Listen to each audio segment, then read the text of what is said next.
প্রবাস কেমন? প্রবাস হচ্ছে একজন সুস্থ মানুষকে আয়না জেলখানায় বন্দি করা। আপনি একজন প্রবাসীকে জিজ্ঞেস করে দেখেন সে কেমন আছে। আর এই কথা তাকে কেউ জিজ্ঞেস করে না। এই কথা তার পরিবার, আপনজন, ভালোবাসার মানুষজন, বন্ধু বান্ধব কেউ জিজ্ঞেস করে না। আপনি জিজ্ঞেস করে দেখেন। যাকে চিকিৎসা করেন তার শরীরে তো অনেক রোগ বাইর হবে, সে কাউকে বলে না। অনেক দিন না খায়ও থাকে এই প্রবাসে, কিন্তু প্রবাসীরা হাসি মুখ নিয়ে বলে। তারা জিজ্ঞেস করেন তো মন থেকে কোন দিন হাসছে, সে বলতে পারবে না। তার শরীরের চেয়েও তার মনে অনেক ক্ষত, সব কথার ক্ষত। তার কথা শুনতে হয় সবাইকে হাসি খুশি রাখার জন্য। সে নিজের দেশ ছেড়ে দিছে, কিন্তু তারপরও সে সবার কাছে ভালো হইতে পারে না। তার ভিতরেও ক্ষত, বাহিরেও ক্ষত। আর একজন প্রবাসী জানে প্রবাস জীবনটা কেমন।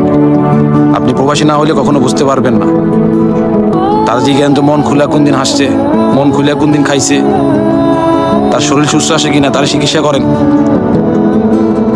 অনেক রোগ বাইর হবে, তারপরও হাসতেছে, সবাইকে ভালো রাখার চেষ্টা করতেছে, কিন্তু সবার কাছে ভালো হইতে পারতেছে না।